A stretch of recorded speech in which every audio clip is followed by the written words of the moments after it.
Good afternoon दोस्तों, Rahul sir की class में आपका स्वागत है। अभी फ़िलहाल हम क्या पढ़ेंगे? हम पढ़ेंगे पीटी 365। ठीक है, इसके इन्वायरमेंट के बारे में हम पढ़ेंगे। काफ़ी क्वेश्चन यहाँ से आते हैं, जैसे आप यूपीएससी का एग्ज़ाम देखें, या फिर आप यूपी पीसीएस का, या फिर आप अदर स्टेट पीसीएस का भी देखेंगे, तो यहाँ से क्वेश्चन आते ही आते हैं। ठीक है, तो हम क्या करेंगे, इस इन्वायरमेंट को अपडेट करेंगे। इस इन्वायरमेंट को जो 365 इसे हम और अपडेट करेंगे, और सिर्फ उतना ही पढ़ेंगे जितना हमारे लिए इम्पोर्टेंट है, यानी जो जिससे हमारा प्रीलिम्स क्लियर हो जाए। यानी इसका मेन मोटिव या इस वीडियो का मेन मोटिव है कि हम आपका जो प्रीलिम्स एग्ज़ाम अभी मई में होने वाला है लास्ट में, और फिर जो पीसीएस का एग्ज़ाम होने वाला है प्रीलिम्स का अक्टूबर में, वो दोनों के दोनों क्या हों, यहाँ से सारे क्वेश्चन उन दोनों के लिए आ जाएँ। ठीक है, तो हम बहुत लेट नहीं करेंगे, हम शुरू करते हैं। जैसे कि अब चलिए हम शुरू करते हैं बायोडाइवर्सिटी। ठीक है, तो थोड़ी सी चीज़ें इसके बारे में और जान लेना ज़रूरी है। जैसे कि इन्वायरमेंट के बारे में थोड़ा सा जान लेते हैं ना। ये जो इन्वायरमेंट है, इनके बारे में थोड़ा सा जानते हैं। थोड़ा सा पहले तो ये जान लेते हैं इन्वायरमेंट होता क्या है। तो इन्वायरमेंट जो हमें चारों तरफ से घिरे हुए है, जो हमें चारों तरफ से घिरे हुए है, या जो किसी भी चीज़ को चारों तरफ से घिरे हुए है, वही पर्यावरण कहलाता है। जैसे पृथ्वी है, ये रहा अर्थ। अब पृथ्वी को जो चारों तरफ से घेरे हुए है, ठीक है, या पृथ्वी से जो लगा हुआ है, वही उसका पर्यावरण है। क्या है? वही इसका पर्यावरण या इन्वायरमेंट है। तो अब आप ये देखिए ना, अब पृथ्वी को चारों तरफ से किसने घेरा हुआ है? तीन ही चीज़ें हैं, या तो सॉलिड फॉर्म में है, ठीक है, या तो वो लिक्विड फॉर्म में है, और या तो वो गैस फॉर्म में है। सॉलिड का मतलब है जो ठोस है, जैसे स्थल मंडल, जो लिथोस्फेयर है, जो स्थल मंडल है, वो आप देखेंगे किस फॉर्म में है, सॉलिड है। जैसे पर्वत, पहाड़, पठार, आखिर पृथ्वी के ऊपर ही तो पाए जाते हैं। आखिर हमारी पृथ्वी गोली सी है, मतलब गोल है, इसको चारों तरफ से इन्होंने ही तो घेर के रखा है, तो यह तो सॉलिड रूप में पाए जाएंगे। दूसरा है लिक्विड, यानी कि तरल अवस्था में। तो तरल अवस्था में क्या होते हैं, देखिए रिवर है, महासागर हैं, ये सब हैं कि नहीं है? हाँ, इस उनको मिला जुला के हम हाइड्रोस्फीयर कहते हैं। एक तरीका और है, जो तीसरा है गैस, गैस फॉर्म में जो पाया जाता है, तो ये हमारा एटमॉस्फेयर है। एटमॉस्फेयर है कि नहीं है? अरे जो वायुमंडल हम जिसे कहते हैं, जिसकी वजह से हम आज वास्तव में जिंदा हैं, तो हमारा एटमॉस्फेयर है। ये तीन चीज़ें पृथ्वी को घेरे हुए होती हैं, और ये तीनों चीज़ें जहाँ पाई जाती हैं, ठीक है, ये तीनों चीज़ें जहाँ एक साथ पाई जाती हैं, वहीं पर जीवन पनपता है। तो जब ये तीनों चीज़ें जहाँ पर पाई जाएंगी, वहीं पर जीवन पनपेगा, और उसी को हम क्या बोलेंगे? उसी को हम बोलेंगे जैवमंडल या बायोमंडल या बायोस्फीयर। क्या बोलेंगे? या बायोस्फीयर। तो हम इसे क्यों जान रहे हैं? हम पर्यावरण को तो हमने जान लिया। जैसे पृथ्वी का पर्यावरण, ये पेड़ पौधे, जीव जंतु, जो कुछ भी है, सब पृथ्वी का पर्यावरण है कि नहीं है? तो जब ये सारे के सारे पर्यावरण हैं, पृथ्वी का ही हिस्सा हैं, तो इनको नुकसान पहुंचेगा, तो पृथ्वी को नुकसान पहुंचेगा कि नहीं पहुंचेगा? कहीं न कहीं ये हैं, तभी पृथ्वी का वर्चस्व है, अस्तित्व है, और ये ना हो तो क्या होगा? इनका अस्तित्व ही मिट जाएगा। तो इसी के अंतर्गत हम पर्यावरण को पढ़ने की और समझने की कोशिश करते हैं। ठीक है, जैसे अब थोड़ा सा देख लेते हैं प्रीलिम्स के जो सिलेबस हैं वो क्या हैं। तो जब आप प्रीलिम्स का सिलेबस देखेंगे, तो उसमें मेंशन किया हुआ है, वो कहता है कि हम आपसे पूछेंगे इन्वायरमेंट इकोलॉजी के बारे में। यानी कि एक तो हम पूछेंगे आपसे इन्वायरमेंट के बारे में, ठीक है, दूसरा वो कहेगा हम आपसे पूछेंगे इकोलॉजी के बारे में, तीसरा वो कहता है हम आपसे पूछेंगे बायोडाइवर्सिटी के बारे में। किसके बारे में? बायोडाइवर्सिटी।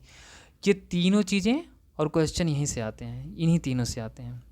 तो इन्वायरमेंट अभी हमने देख लिया इन्वायरमेंट क्या होता है, और इन्वायरमेंट से जो क्वेश्चन आ रहे हैं, किस टाइप के क्वेश्चन आ रहे हैं, आप जाके खुद पेपर एनालिसिस करेंगे तो देखेंगे इन्वायरमेंट से सिर्फ ऐसे प्रश्न आ रहे हैं जहाँ इन्वायरमेंट को बचाने की बात की जा रही है। ठीक है, जो इन्वायरमेंट का पार्ट हैं और जहाँ से इन्वायरमेंट को बचाने की बात की जा रही है, सिर्फ उनके बारे में प्रश्न आ रहे हैं। जैसे पीसीएस में देखेंगे आप, तो पूछा था नेशनल और बायोस्फीयर रिजर्व के बारे में, और लोकेशन पूछ लिया था। तो बायोस्फीयर रिजर्व बेसिकली क्या है? यदि आपने पढ़ा होगा तो इसके अंतर्गत हम जीवों को बचाते ही तो हैं, उनके स्थान पे उनको बचाते ही हैं। तो यहाँ से क्वेश्चन पूछा था, जैसे नोकरेक पूछा था कि नोकरेक जो है ये कहाँ पर है, ठीक है, तो आप देखेंगे ये मेघालय में है। तो एक प्रश्न ये भी उठता है कि नोकरेक के बारे में ही क्यों पूछा था, मिलाने के लिए क्यों पूछा था, ये पीसीएस में था। अब जो थोड़ा सा यूपीएससी ने जो ट्रेंड चेंज किया है, जो हम बात कर रहे हैं कंजर्वेशन या संरक्षण की, उसने क्या ट्रेंड चेंज किया है, वो जो प्रश्न पूछ रहा है वो भी पूछ रहा है बचाने को लेकर के, लेकिन वो ऐसे प्रश्न पूछ रहा है कि आपको जीवों में इंटरेस्ट हो। जैसे उसने एलिफेंट के बारे में पूछा, तो उसने एलिफेंट के बारे में क्या पूछा, उसने पूछा कि बताइए जो हाथियों का नेतृत्व होता है वो कौन करता है, ठीक है। यानी वो जानना चाह रहा था कि आप उनके बारे में जानें, उनसे इंटरेस्ट हो, उनमें इंटरेस्ट लें, उनकी तरफ इंटरेक्ट हों, तब क्या होगा। वो इसलिए इस टाइप से क्वेश्चन पूछ रहा है, ठीक है। पिछले साल आपने देखा होगा शेर चीता बाघ पे पूछा था, बिग कैट्स पे पूछा था कि कौन दहाड़ सकता है, नहीं दहाड़ सकता है, कौन कैसी अपनी लाइंस खींचता है। तो समझने का मतलब ये हो गया कि सारे के सारे क्वेश्चन सिर्फ संरक्षण पे आ रहे हैं, नेशनल पार्क पूछे जा रहे हैं, बायोस्फीयर रिजर्व पूछे जा रहे हैं, जानवरों के बारे में पूछे जा रहे हैं। तो हमारा मेन मोटिव, मेन फोकस जो होगा वो बचाने की बात ही होगा। जैसे पीटी 365 का अगर आप देखेंगे, जो पहला चैप्टर है, जो पीटी 365 का जो पहला चैप्टर है बायोडाइवर्सिटी, उसके अंतर्गत पहला यही है, वाइल्ड लाइफ एंड कंजर्वेशन, यानी कि संकटग्रस्त जो प्रजातियां हैं उनको बचाने की बात कर रहा है, जो जीव हैं उनको बचाने की बात कर रहा है। किसकी बात कर रहा है, कंजर्वेशन की बात कर रहा है। तो अब देखिए, जब बचाने की बात कर रहा है तो एक तो हम बचाते हैं राष्ट्रीय स्तर पर, अगर कोई जीव पाया जाएगा तो उसको कैसे बचाएंगे, जहाँ पाया जाएगा वो देश बचाएगा। दूसरा बचाया जाएगा अंतर्राष्ट्रीय स्तर पर, ठीक है। तो ये दोनों पूछ रहा है। राष्ट्रीय स्तर पर जैसे नेशनल पार्क, ये भारत सरकार ने ही तो बनाया है, इसके बारे में पूछता है। वही अंतर्राष्ट्रीय स्तर पर कुछ संगठन हैं, कुछ देश हैं जिन्होंने कुछ बेहतर किया, उनके बारे में पूछता है। जैसे रेड सूची के बारे में पूछता है, रेड लिस्ट के बारे में। तो क्या है रेड लिस्ट, आखिर रेड लिस्ट हमारे लिए इम्पोर्टेंट क्यों है। फिर रेड लिस्ट को IUCN जारी करता है, तो कौन है IUCN। बस क्वेश्चन यहीं से आ रहे हैं। बस हमें समझना ये होगा कि सिर्फ संरक्षण पे हम बहुत अधिक फोकस करें, ठीक है। तो आपके सारे के सारे लगभग पीटी के क्वेश्चन क्या होंगे, प्रीलिम्स के जो भी क्वेश्चन हैं वो यहाँ से हो जाएंगे, चाहे वो आपका RO का एग्ज़ाम हो, चाहे UPPCS का एग्ज़ाम हो, चाहे फिर वो आपका UPSC का एग्ज़ाम हो, ठीक है। तो इस संदर्भ में हम क्या देखेंगे, इस संदर्भ में जो हम पहले चैप्टर की बात करेंगे थोड़ा उनके बारे में देख लेते हैं, ठीक है। तो हम चलिए शुरू करते हैं फिर पढ़ना, ठीक है। चलिए, तो देखिए पहले हम पढ़ेंगे जो ये बायोडाइवर्सिटी के बारे में। किसके बारे में, बायोडाइवर्सिटी के बारे में बेसिकली हम पढ़ेंगे रेड लिस्ट के बारे में। इसके साथ साथ मैं आपको एक चीज़ और बताऊंगा कि क्या आपको पढ़ना है और क्या नहीं पढ़ना है। जो नहीं पढ़ना है उसमें से नहीं पढ़ना है। तो जब ये रेड लिस्ट जारी की गई, ठीक है, जो अभी किसने जारी किया, जो ये रेड लिस्ट जारी हुई, ये कौन जारी करता है, ये जारी करता है IUCN, ठीक है। तो जब IUCN ने इसको जारी किया तो अभी अपडेट किया है, क्या किया, अपडेट। तो जब इसने अपडेट किया तो आप देखेंगे कि पूरी की पूरी जो रेड लिस्ट में जितने भी पादप, किनको किनको शामिल किया जाता है, याद रखिएगा, एनिमल्स को, प्लांट को और फंगस को भी। ये फंगस आपके लिए इम्पोर्टेंट हो जाता है, जिसको हम लोग भूल जाते हैं। यानी कि जो आप देखेंगे प्राणियों को, पादपों को और कवक प्रजातियों को इसके अंतर्गत शामिल किया जाता है। और जब इसने शामिल किया है तो इनकी जो टोटल संख्या हो गई है अभी वर्तमान में, वो 1,66,061, 1,66,061 प्रजातियों को अभी लिस्ट है, जिनको ये क्या करता है, संरक्षण प्रदान करता है। और इसके आधार पे अगर देखा जाए जो एक्सटिंक्ट हो गए या विलुप्त हो गए हैं, ठीक है, जो विलुप्त हो गए हैं, इसमें यह माना जा रहा है करीब 46,337, यानी 46,337 इतने क्या हो चुके हैं, विलुप्त हो चुके हैं, ठीक है। तो हमारा थोड़ा सा हमने अपडेशन देख लिया, जो इसमें नहीं दिया हुआ था हमारे लिए काफ़ी इंपॉर्टेंट हो जाएगा। फिर क्या होता है, ये जो सूचियाँ जारी करता है, जैसे हमने देखा कि रेड लिस्ट सूची कौन जारी किया, IUCN ने, ठीक है। अब जब सूची जारी की तो हमने देखा 1,66,061 कितने स्पेसीज हैं इसके अंतर्गत, इतने स्पेसीज को इसने शामिल किया। ठीक है, तो जब इतना स्पेसीज इसने शामिल किया तो जब ये किसी स्पेसीज को शामिल करता है तो उन्हें 9 कैटेगरी में, यानी कि इन्हीं को 1,00,000 जो 61,061 हैं, सॉरी 66,061 हैं, इनको इसने 9 कैटेगरी में डिवाइड कर दिया। कि कितने कैटेगरी में, 9 कैटेगरी में। क्योंकि जितने को इसने शामिल किया जरूरी नहीं है कि सारे के सारे बहुत ज़्यादा संकटग्रस्त हों या सारे के सारे विलुप्त हो गए हों, तो ये 9 कैटेगरी बनाता है। ठीक है, और इन उसी कैटेगरी के आधार पे ये जीवों को क्या करता है, मान्यता देता है।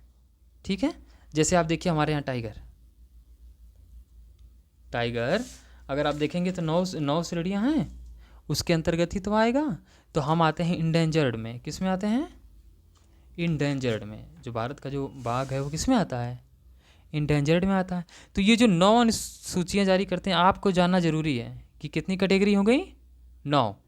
ठीक है, अब इस 9 में जो हमारे लिए सबसे ज़्यादा इम्पोर्टेंट है, जैसे पहले तो आप देखिए 9, पहला तो होता है यानी नियर, क्या हो गया, नॉट इवेल्यूटेड हो गया। ठीक है, दूसरा होता है डेप्टा डिफिशिएंट। ठीक है, जो तीसरा होता है वो होता है लिस्ट कंसर्न। तो ये पहला और ये जो दूसरा, इनके बारे में तो भूल जाइए, इनके बारे में हमारे पास पर्याप्त डेटा भी नहीं है और ना ही IUCN ने इनको इवेल्यूट किया है। ठीक है, तो अब वो लिस्ट कंसर्न के बारे में बताता है ऐसे जो प्रजातियां हैं या ऐसी स्पीसीज हैं जो क्या होंगी, मतलब जो अभी भी एकदम ठीक ठाक हैं, यानी कि भविष्य में क्या होगा बताइए, भविष्य में संकटग्रस्त हो सकती हैं। यानी कि ये दोनों प्रजातियां बिल्कुल संकटग्रस्त नहीं होती हैं। ठीक है, ये भी आपका संकट में नहीं है। इसके बाद संकट शुरू होता है वो। ठीक है, जब नियर थ्रेटन्स है, माना यह जाता है कि ये क्या हो सकती हैं, ये संकटग्रस्त में जा सकती हैं। उसी तरीके से एक होता है वल्नरेबल इंडेंजर्ड, ठीक, फिर होता है क्रिटिकली इंडेंजर्ड। तो जो वल्नरेबल होते हैं, ठीक है, ये हाई रिस्क पे होते हैं, यानी कि यहाँ हाई रिस्क होता है। जो इंडेंजर्ड होते हैं, यहाँ क्या होता है बताइए, यहाँ पे वेरी हाई रिस्क होता है। और जो क्रिटिकली इंडेंजर्ड होते हैं, ये एक्सट्रीमली हाई रिस्क पे होते हैं, मतलब सबसे ज़्यादा रिस्क इनको होता है। इसके बाद 2 और भी प्रजातियाँ मतलब इसकी कैटेगरी पाई जाती हैं, जैसे आप देखेंगे कि EW करके है। EW मतलब एक्सटिंक्ट इन द वाइल्ड, यानी कि ऐसे जानवर की लिस्ट जारी करता है या ऐसे प्रजातियों की जो जंगलों से गायब हो गए हैं। कहाँ से गायब हो गए हैं, जो जंगलों से गायब हो गए हैं, एक्सटिंक्ट हो गए हैं। इसी तरीके से एक और श्रेणी है इसकी E और X करके, ये इनमें उन प्रजातियों को रखा जाता है, ठीक है, एक्सटिंक्ट में उन प्रजातियों को रखा जाता है जो पृथ्वी से ही गायब हो चुके हैं, यानी कि जो अर्थ पर अब हैं ही नहीं। जैसे अभी हमने क्या बताया, हमने एक आपको डेटा दिया था ना, ये जो 46 यानी कि 46,337 इतने विलुप्त हो चुके हैं। हालांकि विलुप्त तो इससे भी अधिक हुए हैं, लेकिन इसकी लिस्ट में इतने विलुप्त के नाम है। ठीक है, यानी कि हमें इस पर फोकस करना होगा और ध्यान देना होगा। तो हमने क्या देखा, इसने लिस्ट जारी किया, ठीक है, देखिए इसके बाद हमारे लिए क्या इंपॉर्टेंट हो जाता है, हमने देखा कौन जारी करता है, ठीक है, कितनी कैटेगरी होती हैं, तो कैटेगरी होती हैं 9, ठीक है। इसके बाद जो हमारे लिए इम्पोर्टेंट है, ये तीनों बहुत ज़्यादा इंपॉर्टेंट है, यानी हम किसी भी जानवर जीव के बारे में पढ़ेंगे तो इन तीनों को ध्यान में रखेंगे कि क्या इन कैटेगरी में आता है, वो नहीं आता है, ठीक है। फिर कुछ नए थे, ठीक है, या फिर जिनका स्टेटस चेंज हुआ है, उसमें कुछ देख लेते हैं। जैसे बोर्नियन एलिफेंट, अब ये किस श्रेणी में है, इसके इंडेंजर्ड है, ये हमारे लिए इंपॉर्टेंट है, बाकियों को हम छोड़ देते हैं, ठीक है। आप देखेंगे विश्व में सबसे स्मॉलेस्ट हाथी है, ठीक है, इसका मतलब ये कहाँ पाया जाता है, बोर्नियो सुमात्रा आइलैंड में पाया जाता है, और विश्व का सबसे स्मॉल हाथी है। आप जानते हैं एलिफेंट के 2 प्रकार होते हैं, एक होता है अफ्रीकन हाथी और एक होता है एशियन हाथी, ठीक है। तो ये एशियन हाथी के अंतर्गत ही आता है बोर्नियर, याद रखिएगा, बोर्नियन किसके अंतर्गत आता है, तो वो एशियन एलिफेंट के अंतर्गत आता है। अफ्रीकन हाथियों की देखेंगे तो सर्वाधिक संख्या इन्हीं की है विश्व में। एशियन हाथी की संख्या देखेंगे तो इनकी संख्या बहुत ही कम बची है, ठीक है। हालांकि आगे हाथी के बारे में और भी कुछ जानेंगे। इसके बाद हम देखते हैं, हमने इतना तो देख लिया, फिर चलिए उतना हमारे लिए काफ़ी था, तो फिर हम नेक्स्ट देखते हैं। ठीक है, नेक्स्ट में आप क्या देख रहे हैं, देख रहे हैं कि sustainable finance for tiger landscape conference. तो क्या हुआ, मैंने कहा था कि हम जीवों को बचाने की बात कर रहे हैं, तो ये क्या किसको बताने की बात कर रहा है? अगर आप देखेंगे तो ये किसको बचाने की बात कर रहा है? ये बात कर रहा है टाइगर्स को, यानी टाइगर्स के जो लैंडस्केप हैं वो उनको बचाने की बात कर रहा है, जो भूमियाँ हैं। और इसके लिए क्या करते हैं, कुछ देश हैं जो इसको फाइनेंस करते हैं। तो अभी हाल ही में इसका कॉन्फ्रेंस हुआ, सम्मेलन हुआ, ये हमारे लिए इम्पोर्टेंट हो जाता है। तो कहाँ पे हुआ? भूटान गवर्नमेंट में, मतलब भूटान में क्या हुआ, sustainable finance for tiger landscape conference हुआ। और इसमें कितने देशों ने भाग लिया, कितने कंट्री ने भाग लिया? तो इसमें 10 देशों ने भाग लिया। ठीक है, और इसको किसने सपोर्ट किया? तो आपके लिए इंपॉर्टेंट हो जाता है टाइगर कंजर्वेशन कोलिएशन, यानी कि टाइगर कंजर्वेशन कोलिएशन ने इसको सपोर्ट किया। अब ये टाइगर कंजर्वेशन कोलिएशन क्या है? तो जब आप इसे ध्यान से देखेंगे तो अब इसमें क्या है, इसमें करीब 3 संगठन हैं जो शामिल हैं। ठीक है, अब ये कौन कौन से संगठन इसमें जो हैं जो शामिल हैं, बताइए। जैसे आपके लिए अब ये इम्पोर्टेंट हो जाता है ना कि अब जब ये सस्टेनेबल फाइनेंस आप देख रहे हैं तो इसमें 3 हैं जो इसके मेंबर हैं। ठीक है, तो आप देखेंगे IUCN है, ठीक है, इसके बाद UNDP है, और क्या है, world wild fund for nature. ठीक है, WWF, यानी ये किसका हिस्सा है, टाइगर कंजर्वेशन कोलिएशन का। ठीक है, अब क्या हुआ कि जब भूटान में एक कॉन्फ्रेंस हुआ तो वहाँ पे कोई डिसीजन लिया गया होगा, तो वहाँ पे एक स्टेटमेंट निकल के आता है। स्टेटमेंट कौन सा, पारो, वही देवदास की जो पारो थी उसी का स्टेटमेंट निकल के आता है। इस स्टेटमेंट में मतलब टाइगर को फाइनेंस करने की बात कही गई है। तो कभी पूछे कि पारो स्टेटमेंट किससे जुड़ा हुआ है, तो देवदास से नहीं जुड़ा हुआ है, ये अपने टाइगर से जुड़ा हुआ है। ठीक है, टाइगर को फाइनेंस करने से जुड़ा हुआ है। तो हम देखेंगे इसके अंतर्गत ये कहा गया कि 2034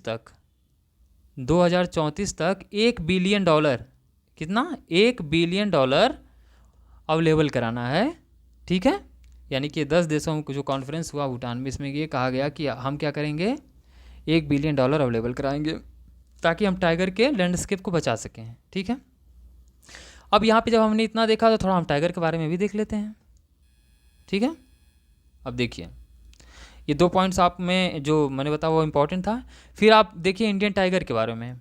ठीक है भाई, जब टाइगर आ रहा है, लेकिन टाइगर से पहले थोड़ी सी चीज़ें और देख लेते हैं। ठीक है, जैसे ये देखिए इस जो मतलब जो अभी हाल ही में कॉन्फ्रेंस हुआ, इसमें क्या किया गया, इसमें एक फ़ंड बनाने की बात की गई और एक बॉन्ड की बात की गई कि जो फंड आएगा $1 बिलियन आएगा, कैसे आएगा, तो टाइगर लैंडस्केप इन्वेस्टमेंट फंड बनाने की बात की गई। और ये किसकी निगरानी में बनेगा, UNDP के। यानी आपसे क्वेश्चन पूछ सकता है कि जो फंड होगा टाइगर लैंडस्केप इन्वेस्टमेंट फंड जो होगा, ठीक है, वो किसकी निगरानी में बनेगा या इसको किसने प्रेजेंट किया है, तो UNDP ने। उसी तरीके से टाइगर बॉन्ड कौन लेकर के आएगा, एशियन डेवलपमेंट बैंक। कौन लेके आएगा, एशियन डेवलपमेंट बैंक। ठीक है, ये हमारे लिए काफ़ी ज़्यादा था इम्पोर्टेंट, इसमें जानना ज़रूरी था। इसके बाद हम क्या देखेंगे, इसके बाद देखिए अब हम थोड़ा सा इंडियन टाइगर के बारे में देख लेते हैं। ठीक है, अब देखिए इंडियन टाइगर जो है, ये इसे रॉयल बंगाल टाइगर भी कहते हैं, और इसे आप देखेंगे तो पैंथरा टाइग्रिस के नाम से भी जाना जाता है। जाना जाता है कि नहीं जाना जाता है, बताइए। हाँ, चलिए एक बात बताइए कि भारत का राष्ट्रीय पशु है ये, सही है, भारत का राष्ट्रीय विरासत पशु हाथी है, ये भी सही है। तो ये राष्ट्रीय पशु कब बना, भारत का राष्ट्रीय पशु कब बना ये, ठीक है। चलिए तो हम इंडियन टाइगर के बारे में देख लेते हैं। तो ये जो इंडियन टाइगर हैं बेसिकली ये कितने देशों में पाए जाते हैं, जो इंडियन टाइगर की हम बात कर रहे हैं बेसिकली ये 13 देश हैं। ठीक है, जो टाइगर रेंज कंट्रियां हैं कितनी हैं, करीब 13 ऐसी रेंज हैं जिसपे ये पाए जाते हैं। भारत में ये देखिए शिवालिक गंगटिक प्लेन में पाए जाते हैं, ठीक है। इसके बाद आप देखेंगे सेंट्रल इंडिया ईस्टर्न में भी पाए जाते हैं, ठीक है। ये बहुत ज़्यादा इंपॉर्टेंट हमारे लिए नहीं है, लेकिन ये है, ये सबसे ज़्यादा कहाँ पाए जाते हैं, मध्य प्रदेश में। इसके बाद कहाँ पाए जाते हैं, इसके बाद आपका पाए जाते हैं कर्नाटक और उत्तराखंड में, ठीक है। और कुछ चीज़ें और हैं जहाँ हम इसको अपडेट करना बहुत ज़रूरी हो जाता है। ये अब इसके विशेषताएं देखेंगे, फ्लैगशिप है, अम्ब्रेला स्पीसीज है, ठीक है। ये हमारे लिए काफ़ी इंपॉर्टेंट नहीं है, हमारे लिए ये इंपॉर्टेंट है, ठीक है। यानी किसी भी जीव के बारे में अगर हम पढ़ते हैं तो हमारे लिए 3 चीज़ें बहुत इंपॉर्टेंट हैं। जैसे WPA एक्ट 1972 की वो सूची में, यानी वो किस सूची में है, दूसरा साइट्स की वो किस सूची में है, तीसरा वो रेड लिस्ट में कौन सा स्थान रखता है, 9 श्रेणियों में से उसका स्थान कौन सा है। तो हम देखेंगे कि साइट्स क्या होता है, ये इंटरनेशनल ट्रेड को कंट्रोल करता है, ठीक है। जो साइट्स है वो क्या करता है, वो इंटरनेशनल ट्रेड को कंट्रोल करता है। यानी कि अगर बाघ को आप दूसरे देश में बेचना चाहेंगे, भारतीय बाघ को, तो क्या बेच सकते हैं, नहीं बेच सकते हैं, ठीक है। भारत के राज्यों में भी अगर इसे बेचना चाहेंगे तो क्या बेच सकते हैं, नहीं बेच सकते हैं। जैसे बाज हो गया, गिद्ध हो गया, क्या इनको बेचा जा सकता है, इनका ट्रेड किया जा सकता है, नहीं। तो इन्हीं ट्रेड को रोकने के लिए कि इनका इंटरनेशनल ट्रेड ना हो, साइट्स, ठीक है, क्या करता है कि 3 सूचियाँ जारी करता है। उस पहली सूची में जिनको वो डालता है उनका तो ट्रेड आप बिल्कुल कर ही नहीं सकते हैं, ठीक है। तो ज़्यादातर साइट्स की पहली सूची में है। दूसरा वर्ल्ड लाइफ प्रोटेक्शन एक्ट 1972, वन्य जीव संरक्षण अधिनियम 1972 क्या कहता है, ये भी सूची जारी करता है। ये करीब 6 सूचियाँ जारी करता है जितने भी भारत में जीव पाए जाते हैं, ठीक है, जिनको प्रोटेक्ट करना होता है, जो संकटग्रस्त होते हैं, उनकी सूची ये भी जारी करता है, जिसके अंतर्गत बाघ आता है। तो पहली सूची में ये भी करता है कि आप इनको पालतू नहीं बना सकते हैं, आप इनका शिकार नहीं कर सकते हैं, इसके लिए सज़ा का भी प्रावधान किया गया। तो ऐसे को हमने क्या किया, सूची नंबर 1 में डाल दिया। वही रेड लिस्ट में देखिए इंडेंजर्ड है, इंडेंजर्ड का मतलब इस पर खतरा बना हुआ है, निकट भविष्य में क्या हो सकता है, ये गायब हो सकता है, याद रखिएगा। तो एक चीज़ यहाँ, एक चीज़ और सीखने लायक ये है कि अगर हम किसी भी जानवर के बारे में पढ़ते हैं, अगर UPSC ने क्वेश्चन पूछ दिया कि कौन सी सूची में उसका कौन सा स्थान है, तो हमेशा याद रखिएगा साइट्स में हमेशा वो पहले ही होगा, ठीक है। क्योंकि UPSC आपसे उन्हीं जानवरों के बारे में पूछेगा ना जो बहुत संकटग्रस्त होंगे, और जो बहुत संकटग्रस्त होंगे साइट्स उनको कहाँ डालेगा, पहले में ही तो डालेगा। फिर दूसरा जो वाइल्ड लाइफ प्रोटेक्शन एक्ट है 1972, इसमें भी पहली सूची में ही होंगे। क्यों, क्योंकि भाई क्वेश्चन आपसे जो पूछेगा वो जो बहुत संकटग्रस्त होंगे उन्हीं के बारे में पूछेगा, नहीं तो इतनी प्रजातियाँ पाई जाती हैं सबके बारे में क्यों पूछेगा, बताइए। क्या सबके बारे में पूछना वाजिब है, तो नहीं पूछेगा। लेकिन हाँ, ये वाला स्टेटस चेंज होता रहता है, रेड लिस्ट वाला, जो ये इंडेंजर्ड वाला है, इंडेंजर्ड, क्रिटिकली इंडेंजर्ड, वल्नरेबल, ये हमारे लिए इंपॉर्टेंट होता है, तो इस पर आप विशेष कर ध्यान देंगे, ठीक है। और साइट्स और WPA की टेंशन नहीं लेना है, जैसे आया हमने पहला लगा दिया। हाँ, साइट्स में बस ये एक बात ध्यान देनी है, अगर पौधों के बारे में पूछता है तो हम चौथा लगा देंगे, सॉरी थर्ड लगा देंगे, ठीक है। तो देखिए अब इसके बाद हम देखते हैं टाइगर के बारे में और क्या किया गया है। भारत में प्रोजेक्ट टाइगर ला गया बचाने के लिए। कब ये लागू हुआ था, 1 अप्रैल को, ठीक है, याद रखिएगा 1 अप्रैल को हुआ था, ठीक है। तो जब 1 अप्रैल को ये लाया गया था तो उसी दिन हमने इसे क्या किया था, राष्ट्रीय पशु के रूप में स्वीकार भी कर लिया था। इससे पहले तो देखा जाए तो शेर था, औपचारिक तौर पे तो नहीं था, लेकिन राष्ट्रीय पशु हम शेर को मानते थे, ठीक है। इसके बाद NTCA, ये हमारे लिए इंपॉर्टेंट है, नेशनल टाइगर कंजर्वेशन अथॉरिटी, यानी टाइगरों को बचाने के लिए एक अथॉरिटी ही बना दी गई पूरी। कहा गया कि भैया आप टाइगरों पर विशेष तौर पे ध्यान दीजिए, इनकी गणना कीजिए, इनके बारे में प्लान्स बनाइए। तो ये भी WPA एक्ट के अंतर्गत 1972 के 2006 में बना दिया गया, ठीक है। तो अभी ये काफ़ी इंपॉर्टेंट हो जाता है हमारे लिए। इसके बाद ये एम स्ट्रिप्स या स्ट्राइप्स जो योजना है, इनकी डिजिटली मॉनिटरिंग करता है, ठीक है, ये हमारे लिए इंपॉर्टेंट है। हाँ, अब देखिए ये ग्लोबल टाइगर इनिशिएटिव, बहुत डीप नहीं जाना है, बस ये जान लेना है कि ग्लोबल टाइगर इनिशिएटिव क्या होता है।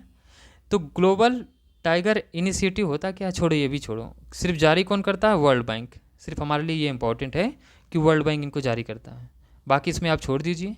ये CATS अगर कभी दे के पूछ देता है किससे जुड़ा हुआ है, तो टाइगर कंजर्वेशन से जुड़ा हुआ है, ठीक है। हमें ये चीज़ें बहुत डीपली याद रखनी होगी, क्योंकि जब हम याद रखेंगे तभी हम कुछ कर पाएंगे। ठीक है, बोर तो नहीं हो रहे हैं आप लोग? थोड़ा सा और देख लें। अच्छा चलिए ठीक है, इसको यहीं पे ख़त्म कर दें। अच्छा नहीं, चलिए ठीक है, टाइगर के बारे में थोड़ा सा और जान लेते हैं। जैसे देखिए, जो टाइगर है तो वैश्विक बाघ दिवस मनाया जाता है, यानी ग्लोबल टाइगर डे कब मनाया जाता है? जैसे कुछ इंपॉर्टेंट चीज़ें इनके बारे में देख लेते हैं। जैसे जो आप देखेंगे वैश्विक बाघ दिवस यानी ग्लोबल टाइगर डे, ठीक है, ये कब मनाया जाता है? तो ये मनाया जाता है 29 जुलाई को। इस दिन बाघों के बारे में खूब बात की जाती है। ठीक है, इनके संरक्षण से लेकर के इन सब चीज़ों के बारे में क्या होता है, बात की जाती है। और ये बाघ अगर हम बात करें भारत के बारे में, तो भारत के कितने राज्यों में मिलते हैं? भारत के करीब 20 राज्यों में पाए जाते हैं। सर्वाधिक आपने देखा है एमपी में पाए जाते हैं। वही सबसे कम कहाँ पाए जाते हैं? सबसे कम बाघ भारत में कहाँ पाए जाते हैं? तो आप देखेंगे झारखंड में पाए जाते हैं, जहाँ करीब 3 बाघ ही बचे हैं। वहाँ पे आपको एक देखना होगा, एक पलामू करके है, पार्क है, यहीं पे ये पाए जाते हैं। तो ये पलामू पूछ सकता है कहाँ पाया जाता है, मतलब किस राज्य में है, तो झारखंड में। ठीक है, इसके बाद हम देखेंगे जो बाघों की जो गणना होती है भाई, हम देखेंगे 2006 से हम साइंटिफिक तरीके से कर रहे हैं। 2006 में किया हमने, तो फिर इसके बाद हर 4 साल बाद, यानी हर 4 ईयर आफ्टर बाद में हम क्या करते हैं, बाघों की गणना करते हैं। तो 2006 में किया हमने, 10 में किया, 14 में किया, 18 में किया, 22 में किया। अब कब करेंगे? फिर करेंगे 2026 में, यानी अगली जनगणना कब होगी? तो 2026 में ही होगी। तो इस जनगणना में आप जब देखेंगे 2006 में जब जनगणना हुई थी इनकी, तो इनकी पॉपुलेशन कितनी थी? 14 से 11, और इनमें निरंतर वृद्धि ही हुई है। और अब वर्तमान में आप देखेंगे 2022 में, तो इनकी संख्या कितनी हो गई है बताइए? तो इनकी संख्या हो गई है 3682, याद रखिएगा। ठीक है, इसके बाद कुछ चीज़ें और हैं जो इसके बारे में जान लेते हैं।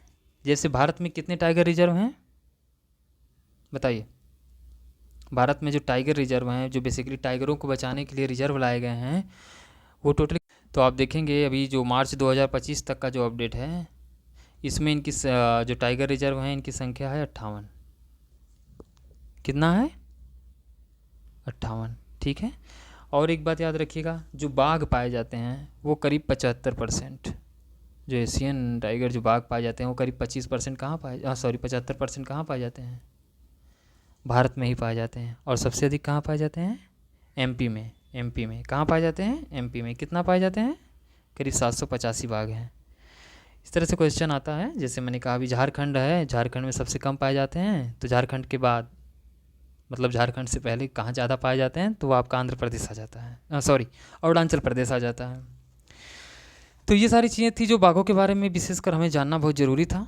अभी हम आगे हालांकि बिग कैट्स के बारे में बात करेंगे तो थोड़ा और डिटेल से करेंगे। बाकी ठीक है, आपका दिन शुभ हो। थैंक यू सो मच दोस्तों, थैंक यू।